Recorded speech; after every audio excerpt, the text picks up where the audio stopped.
ओम श्री सद्गुरुवे नमः। ओम नमो भगवते वासुदेवाय। अथ षट्पंचाशत्तमो अध्याय। स्यमंतक मणि की कथा। जाम्बवती और सत्यभामा के साथ श्री कृष्ण का विवाह। श्री शुकदेव जी कहते हैं, परीक्षित, सत्राजीत ने श्री कृष्ण को झूठा कलंक लगाया था। फिर उस अपराध का मार्जन करने के लिए उसने स्वयं स्यमंतक मणि सहित अपनी कन्या सत्यभामा भगवान श्री कृष्ण को सौंप दी। राजा परीक्षित ने पूछा, भगवान, सत्राजीत ने भगवान श्री कृष्ण का क्या अपराध किया था? उसे स्यमंतक मणि कहाँ से मिली और उसने अपनी कन्या उन्हें क्यों दी? श्री शुकदेव जी ने कहा, परीक्षित, सत्राजीत भगवान सूर्य का बहुत बड़ा भक्त था। वे उसकी भक्ति से प्रसन्न होकर उसके बहुत बड़े मित्र बन गए थे। सूर्य भगवान ने ही प्रसन्न होकर बड़े प्रेम से उसे स्यमंतक मणि दी थी। सत्राजीत उस मणि को गले में धारण कर ऐसा चमकने लगा मानो स्वयं सूर्य ही हो।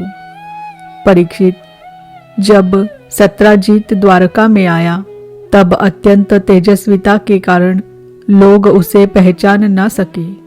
दूर से ही उसे देखकर लोगों की आंखें उसके तेज से चौंधिया गई। लोगों ने समझा कि कदाचित स्वयं भगवान सूर्य आ रहे हैं। उन लोगों ने भगवान के पास आकर उन्हें इस बात की सूचना दी। उस समय भगवान श्री कृष्ण चौसर खेल रहे थे। लोगों ने कहा, शंख चक्र गदाधारी नारायण, कमल नयन दामोदर, यदुवंश शिरोमणि गोविंद, आपको नमस्कार है। जगदीश्वर, देखिए, अपनी चमकीली किरणों से लोगों के नेत्रों को चौंधियाते हुए प्रचंड रश्मि भगवान सूर्य आपका दर्शन करने आ रहे हैं। प्रभु, सभी श्रेष्ठ देवता त्रिलोकी में आपकी प्राप्ति का मार्ग ढूंढते रहते हैं, किंतु उसे पाते नहीं। आज आपको यदुवंश में छिपा हुआ जानकर स्वयं सूर्य नारायण आपका दर्शन करने आ रहे हैं। श्री शुकदेव जी कहते हैं, परीक्षित, अनजान पुरुषों की यह बात सुनकर कमल नयन भगवान श्री कृष्ण हंसने लगे। उन्होंने कहा, अरे ये सूर्यदेव नहीं है, यह तो सत्राजीत है, जो मणि के कारण इतना चमक रहा है। इसके बाद सत्राजीत अपने समृद्ध घर में चला आया। घर पर उसके शुभागमन के उपलक्ष्य में मंगल उत्सव मनाया जा रहा था। उसने ब्राह्मणों के द्वारा स्यमंतक मणि को एक देव मंदिर में स्थापित करा दिया। परीक्षित, वह मणि प्रतिदिन 8 भार सोना दिया करती थी और जहाँ वह पूजित होकर रहती थी वहाँ दुर्भिक्ष, महामारी, ग्रह पीड़ा, सर्प भय, मानसिक और शारीरिक व्यथा तथा मायावियों का उपद्रव आदि कोई भी अशुभ नहीं होता था। एक बार भगवान श्री कृष्ण ने प्रसंगवश कहा, सत्राजीत, तुम अपनी मणि राजा उग्रसेन को दे दो। परंतु वह इतना अर्थलोलुप लोभी था कि भगवान की आज्ञा का उल्लंघन होगा इसका कुछ भी विचार न करके उसे अस्वीकार कर दिया। एक दिन सत्राजीत के भाई प्रसेन ने उस परम प्रकाशमयी मणि को अपने गले में धारण कर लिया और फिर वह घोड़े पर सवार होकर शिकार खेलने वन में चला गया। वहां एक सिंह ने घोड़े सहित प्रसेन को मार डाला और उस मणि को छीन लिया। वह अभी पर्वत की गुफा में प्रवेश कर ही रहा था कि मणि के लिए वृक्षराज जाम्बवान ने उसे मार डाला। उन्होंने वह मणि अपनी गुफा में ले जाकर बच्चे को खेलने के लिए दे दी।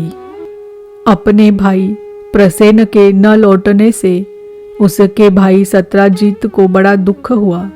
वह कहने लगा, बहुत संभव है श्री कृष्ण ने ही मेरे भाई को मार डाला हो, क्योंकि वह मणि गले में डालकर वन में गया था। सत्राजीत की यह बात सुनकर लोग आपस में कानाफूसी करने लगे। जब भगवान श्री कृष्ण ने सुना कि यह कलंक का टीका मेरे ही सर लगाया गया है, तब वे उसे धो बहाने के उद्देश्य से नगर के कुछ सभ्य पुरुषों को साथ लेकर प्रसेन को ढूंढने के लिए वन में गए। वहां खोजते खोजते लोगों ने देखा कि घोर जंगल में सिंह ने प्रसेन और उसके घोड़े को मार डाला है। जब वे लोग सिंह के पैरों का चिन्ह देखते हुए आगे बढ़े, तब उन लोगों ने यह भी देखा कि पर्वत पर एक रीछ ने सिंह को भी मार डाला है। भगवान श्री कृष्ण ने सब लोगों को बाहर ही बिठा दिया और अकेले ही घोर अंधकार से भरी हुई वृक्षराज की भयंकर गुफा में प्रवेश किया। भगवान ने वहां जाकर देखा कि श्रेष्ठ मणि समंतक को बच्चों का खिलौना बना दिया गया है। वे उसे हर लेने की इच्छा से बच्चे के पास जा खड़े हुए। उस गुफा में एक अपरिचित मनुष्य को देखकर बच्चे की धाय भयभीत की भांति चिल्ला उठी। उसकी चिल्लाहट सुनकर परम बली वृक्षराज जांबवान क्रोधित होकर वहां दौड़ आए। परीक्षित, जांबवान उस समय कुपित हो रहे थे। उन्हें भगवान की महिमा, उनके प्रभाव का पता न चला। उन्होंने उन्हें एक साधारण मनुष्य समझ लिया और वे अपने स्वामी भगवान श्री कृष्ण से युद्ध करने लगे। जिस प्रकार मांस के लिए दो बाज आपस में लड़ते हैं, वैसे ही विजयाभिलाषी भगवान श्री कृष्ण और जांबवान आपस में घमासान युद्ध करने लगे। पहले तो उन्होंने अस्त्र शस्त्रों का प्रहार किया, फिर शिलाओं का। तत्पश्चात वे वृक्ष उखाड़कर एक दूसरे पर फेंकने लगे। अंत में उनमें बाहु युद्ध होने लगा। परीक्षित, व्रज प्रहार के समान कठोर घूसों से आपस में वे 28 दिन तक बिना विश्राम किए रात दिन लड़ते रहे। अंत में भगवान श्री कृष्ण के घूसों की चोट से जांबवान के शरीर की एक एक गांठ टूट फूट गई। उत्साह जाता रहा, शरीर पसीने से लथपथ हो गया। तब उन्होंने अत्यंत विस्मित चकित होकर भगवान श्री कृष्ण से कहा, प्रभो, मैं जान गया आप ही समस्त प्राणियों के स्वामी, रक्षक, पुराण पुरुष भगवान विष्णु हैं। आप ही सबके प्राण, इंद्रिय बल, मनोबल और शरीर बल है। आप विश्व के रचयिता, ब्रह्मा आदि को भी बनाने वाले हैं। बनाए हुए पदार्थों में भी सत्ता रूप से आप ही विराजमान हैं। काल के जितने भी अवयव हैं, उनके नियामक परम काल आप ही हैं और शरीर भेद से भिन्न भिन्न प्रतीयमान अंतरात्माओं के परम आत्मा भी आप ही है। प्रभो, मुझे स्मरण है आपने अपने नेत्रों में तनिक सा क्रोध का भाव लेकर तिरछी दृष्टि से समुद्र की ओर देखा था। उस समय समुद्र के अंदर रहने वाले बड़े बड़े नाक और मगरमच्छ क्षुब्ध हो गए थे और समुद्र ने आपको मार्ग दे दिया था। तब आपने उस पर सेतु बांधकर सुंदर यश की स्थापना की तथा लंका का विध्वंस किया। आपके बाणों से कट कट कर राक्षसों के सिर पृथ्वी पर लौट रहे थे। अवश्य ही आप मेरे वे ही राम जी श्री कृष्ण के रूप में आए हैं। परीक्षित, जब वृक्षराज जांबवान ने भगवान को पहचान लिया, तब कमल नयन श्री कृष्ण ने अपने परम कल्याणकारी शीतल कर कमलों को उनके शरीर पर फेर दिया और फिर अहेतु की कृपा से भरकर प्रेम गंभीर वाणी से अपने भक्त जांबवान जी से कहा, वृक्षराज, हम मणि के लिए ही तुम्हारी इस गुफा में आए हैं। इस मणि के द्वारा मैं अपने पर लगे झूठे कलंक को मिटाना चाहता हूँ। भगवान के ऐसा कहने पर जांबवान ने बड़े आनंद से उनकी पूजा करने के लिए अपनी कन्या कुमारी जांबवती को मणि के साथ उनके चरणों में समर्पित कर दिया। भगवान श्री कृष्ण जिन लोगों को गुफा के बाहर छोड़ गए थे, उन्होंने 12 दिन तक उनकी प्रतीक्षा की, परंतु जब उन्होंने देखा कि अब तक वे गुफा में से नहीं निकले, तब वे अत्यंत दुखी होकर द्वारका को लौट गए। वहां जब माता देवकी, रुक्मिणी, वसुदेव जी तथा अन्य संबंधियों और कुटुंबियों को यह मालूम हुआ कि श्री कृष्ण गुफा में से नहीं निकले, तब उन्हें बड़ा शोक हुआ। सभी द्वारकावासी अत्यंत दुखित होकर सत्राजीत को भला बुरा कहने लगे और भगवान श्री कृष्ण की प्राप्ति के लिए महामाया दुर्गा देवी की शरण में गए। उनकी उपासना करने लगे। उनकी उपासना से दुर्गा देवी प्रसन्न हुई और उन्होंने आशीर्वाद दिया। उसी समय उनके बीच में मणि और अपनी नववधू जांबवती के साथ सफल मनोरथ होकर श्री कृष्ण सबको प्रसन्न करते हुए प्रकट हो गए।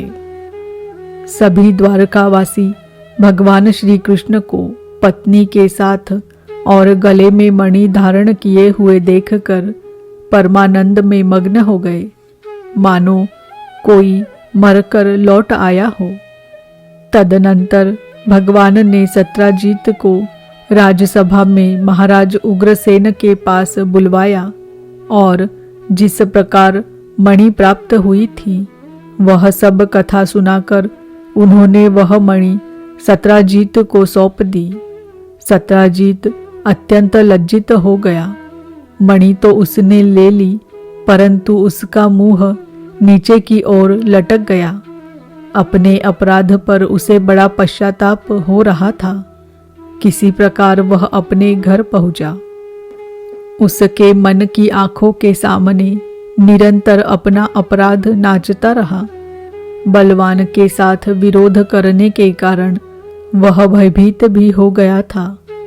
अब वह यही सोचता रहता कि मैं अपने अपराध का मार्जन कैसे करूं, मुझ पर भगवान श्री कृष्ण कैसे प्रसन्न हो। मैं ऐसा कौन सा काम करूं जिससे मेरा कल्याण हो और लोग मुझे कोसे नहीं। सचमुच मैं अदूरदर्शी शूद्र हूँ।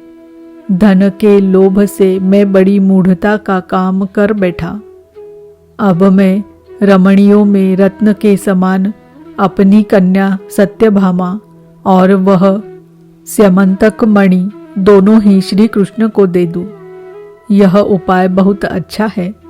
इसी से मेरे अपराध का मार्जन हो सकता है और कोई उपाय नहीं है। सत्राजीत ने अपनी विवेक बुद्धि से ऐसा निश्चय करके स्वयं ही इसके लिए उद्योग किया और अपनी कन्या तथा स्यमंतक मणि दोनों ही ले जाकर श्री कृष्ण को अर्पण कर दी। सत्यभामा शील, स्वभाव, सुंदरता, उदारता आदि सद्गुणों से संपन्न थी। बहुत से लोग चाहते थे कि सत्यभामा हमें मिले और उन लोगों ने उन्हें मांगा भी था, परंतु अब भगवान श्री कृष्ण ने विधि पूर्वक उनका पाणी ग्रहण किया। परीक्षित, भगवान श्री कृष्ण ने सत्राजीत से कहा, हम समंतक मणि न लेंगे। आप सूर्य भगवान के भक्त हैं, इसीलिए वह आपके ही पास रहे। हम तो केवल उसके फल के अर्थात उससे निकले हुए सोने के अधिकारी हैं। वही आप हमें दे दिया करें।